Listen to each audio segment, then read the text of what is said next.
നമ്മളങ്ങനെ പിറ്റേ ദിവസം ഷഹദാഗിൻ്റെ മഞ്ഞും മലയിലേക്കുള്ള യാത്രയിലെയാണ്. ഷഹദാഗിൽ നിന്നും നമ്മളിന്ന് നേരെ പോകുന്നത് അവിടെ തന്നെ ഹൈ ഏരിയ ആയ മഞ്ഞുമലയിലേക്കാണ്. ഇത് ഇവിടുത്തെ താഴ്വാരത്തെ, അതായത് താഴത്തെ ടൗണും കാര്യങ്ങളുമാണ് ഇപ്പോൾ നമ്മൾ കാണുന്നത്. ഇവിടുന്ന് നമ്മൾ മല കയറി മുകളിലേക്ക് എത്തണം. ചുരം വഴിയാണ് നമ്മൾ പോകുന്നത്. ഇതൊക്കെ ഇവിടുത്തെ ഓരോ ഷോപ്പിംഗ് മാളും ഷോപ്പും മറ്റുമാണ് ഇവിടെ കാണുന്നത്. ഒരു പ്രത്യേക നിർമ്മിതിയുള്ളൊരു ബിൽഡിങ്ങാണത്, ഒരു ബുള്ളറ്റിൻ്റെ ആകൃതിയിൽ. അങ്ങനെ നമ്മുടെ യാത്ര ഇങ്ങനെ മുന്നോട്ട് പുരോഗമിക്കുന്നു. ഇവിടെ പൊതുവേ ഷഹദാഗിലേക്ക് ആൾക്കാർ വരുന്നത് ബാക്കുവിൽ നിന്നൊക്കെ രാവിലെ ഇവിടെ വന്ന് ഷഹദാഗിൻ്റെ എല്ലാ കാഴ്ചകളും കണ്ട് ഇവിടുന്ന് ഐസ് സ്കേറ്റിങ്ങും അല്ലെങ്കിൽ ബാക്കി മഞ്ഞിൽ നിന്നും ചെയ്യുന്ന എല്ലാ വിനോദങ്ങളെല്ലാം ചെയ്ത് കഴിഞ്ഞ് തിരിച്ച് വൈകുന്നേരം നാട്ടിലേക്ക് എത്തുന്ന ഒരു പ്രതീതിയാണ് കാണുന്നത്. മിക്ക ബാക്കുവിലെ ആൾക്കാരും അങ്ങനെ തന്നെയാണ് ചെയ്യുക. ഇപ്പം എൻ്റെ വലത്ത് ഭാഗത്തൂടെ ഒരു നദി ചെറുതായി ഒഴുകുന്നു.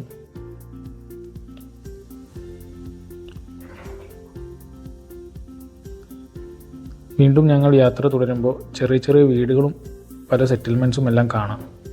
പല ഗ്രാമങ്ങളാണിത്. ഗ്രാമങ്ങളിൽ തന്നെ ഉള്ള പല കാഴ്ചകളും മറ്റും കണ്ടുകൊണ്ടാണ് നമ്മുടെ ഈ യാത്ര. നല്ല പാതകളാണ്. ദൂരെ ഇടതുഭാഗത്ത് നിങ്ങൾക്ക് കാണാൻ പറ്റുന്നുണ്ടാവും ചെറുതായി മഞ്ഞ് മൂടി കിടക്കുന്നത്.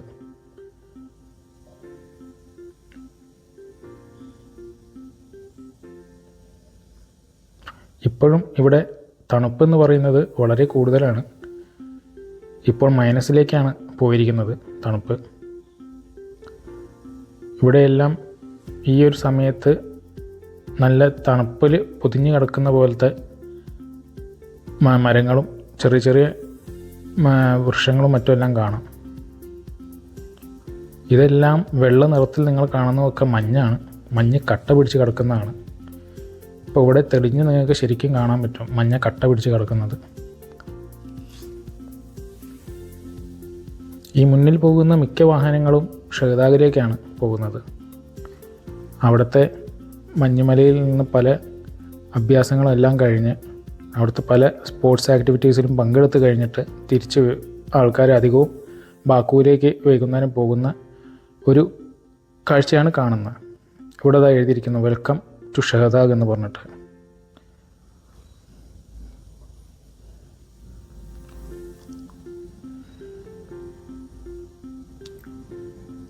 ഇവിടെയാണ് വണ്ടി പാർക്ക് ചെയ്യാൻ പോകുന്നത്.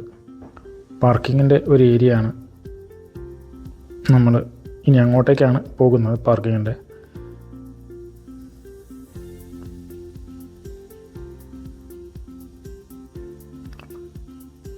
ഇതാണ് മഞ്ഞ് മൂടി കിടക്കുന്ന മലകൾ. വളരെ മനോഹരമായൊരു ദൃശ്യമാണ് നിങ്ങളിപ്പോൾ കാണുന്നത്.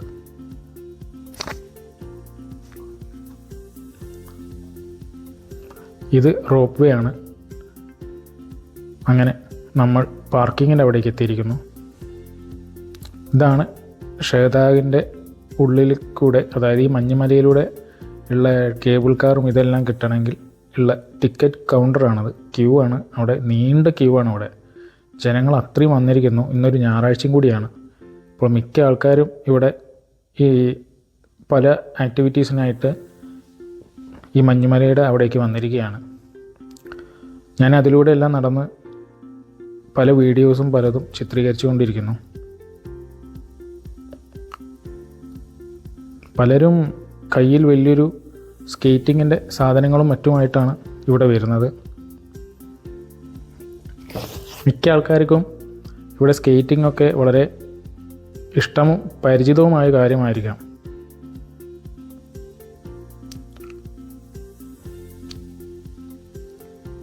അങ്ങനെ ഞാനും പതുക്കെ നടത്തം തുടർന്നു.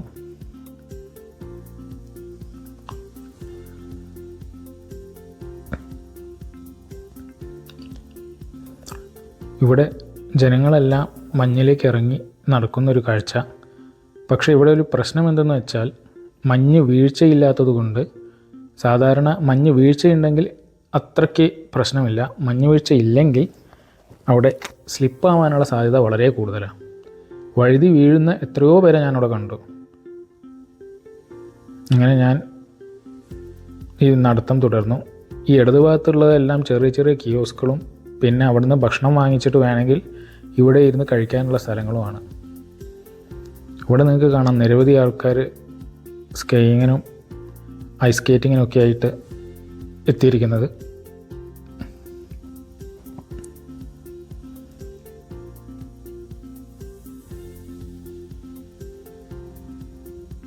ഇവിടെ 2 പേര് വീണിട്ട് ഇപ്പോൾ എഴുന്നേറ്റിട്ടേ ഉള്ളൂ.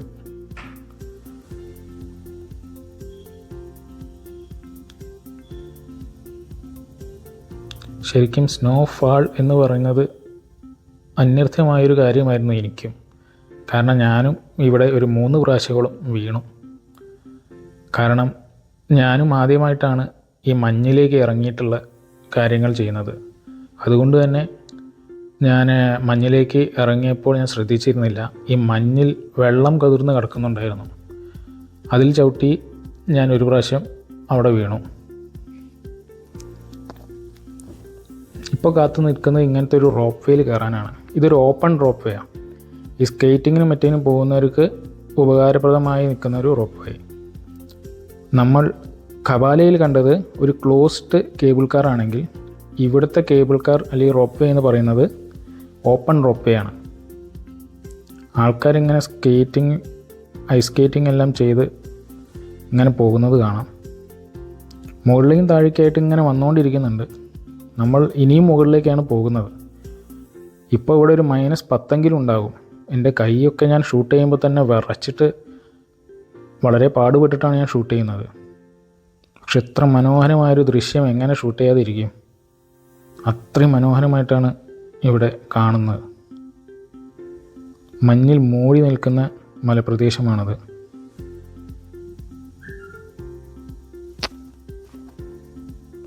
അങ്ങനെ അവിടെ നിന്ന് ഇറങ്ങുന്നതിനിടയിലും നല്ല രസകരമായ സംഭവം നടന്നു. 2 പ്രാവശ്യം വീണ്ടും ഞാൻ വീണു. 2ാമത്തെ പ്രാവശ്യം വീണപ്പോൾ എൻ്റെ ക്യാമറ കയ്യിൽ നിന്ന്, അതായത് എൻ്റെ ഫോൺ എൻ്റെ കയ്യിൽ നിന്ന് പോയപ്പോൾ ഞാൻ ശരിക്കും ഒന്ന് പേടിച്ചു. ഇതിൽ ഇത്രയും നേരം ഞാൻ ഷൂട്ട് ചെയ്തെല്ലാം പോയോ, ഞാൻ വെറുതെ ആയോ എന്ന് വിചാരിച്ചു. പക്ഷെ എന്നാലും കുഴപ്പങ്ങളൊന്നും സംഭവിച്ചില്ല. നിരവധി ഇന്ത്യക്കാരും പല രാജ്യത്തുള്ള ആൾക്കാരും ഇങ്ങോട്ടേക്ക് എത്തുന്നുണ്ട്. അസർബൈജാനിൽ താമസിക്കുന്ന ആൾക്കാർ മാത്രമായിരിക്കണമല്ലോ. ഇപ്പം ഞാൻ ബാക്കുവിൽ നിന്നും ഇങ്ങോട്ടേക്ക് വരുന്നു എന്നതിലൂടെ ഉദ്ദേശിക്കുന്നത് ബാക്കുവിൽ നിന്നും ഇങ്ങോട്ടേക്ക് വരുന്ന നിരവധി ടൂറിസ്റ്റുകളും ഉണ്ട്. അതായത് ഇവിടെ വന്ന് ഈ കാഴ്ചകളെല്ലാം കണ്ട് തിരിച്ച് ബാക്കുവിലേക്ക് പോകുന്ന, ബാക്കുവിൽ സ്റ്റേ ചെയ്യുന്ന, അവിടെ നിൽക്കുന്ന ആൾക്കാരുണ്ടാവാം. അങ്ങനെ മുകളിലത്തെ കാഴ്ചകളെല്ലാം കണ്ടു കഴിഞ്ഞ് ഞാൻ 2ാമതും ഓപ്പൺ ഡ്രോപ്പ് വേയിൽ കയറിയിട്ട് താഴേക്കുള്ള ഇറക്കമാണ്. മുകളിലേക്ക് പോകുന്നതിനേക്കാൾ കഷ്ടമാണ് താഴേക്ക് വരിക. കാരണം മുകളിലേക്ക് പോകുന്നതിനേക്കാൾ കൂടുതൽ കാറ്റടിക്കുന്നത് താഴേക്ക് വരുമ്പോഴാണ്. അപ്പോൾ വീണ്ടും തണുപ്പ് വല്ലാതെ കൂടും.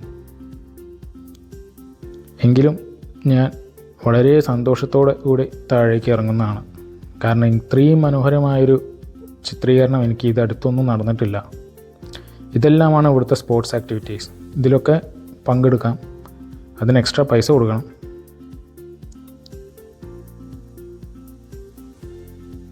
ഇദ്ദേഹമാണ് ഇവിടുത്തെ എക്സ് പ്രസിഡൻറ്റ്.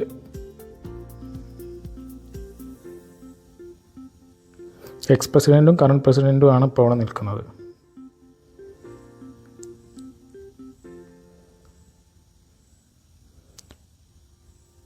ഇതെല്ലാം പാർക്കിങ്ങിന് ആൾക്കാരിവിടെ വന്നതാണ്.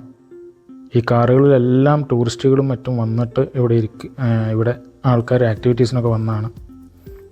അങ്ങനെ അവിടുത്തെ ഷൂട്ടിങ്ങും മറ്റും എല്ലാം കഴിഞ്ഞ് ഞാൻ വീണ്ടും തിരിച്ച് നമ്മുടെ ഹോട്ടലിലേക്ക് പോയിക്കൊണ്ടിരിക്കുകയാണ്. ഇങ്ങനൊരു നാടും ഇത്രയ്ക്കും നന്നായിട്ട് മഞ്ഞും മറ്റുമെല്ലാം വരുന്ന ഈ അസർബൈജാൻ എന്ന് പറഞ്ഞ ഒരു നാട് ഞാൻ വീണ്ടും പറയുകയാണ്, ഒരു 5 കൊല്ലോ 6 കൊല്ലം മുന്നേ എത്ര പേർക്ക് അറിയായിരുന്നു എന്ന് പോലും എനിക്കറിയില്ല.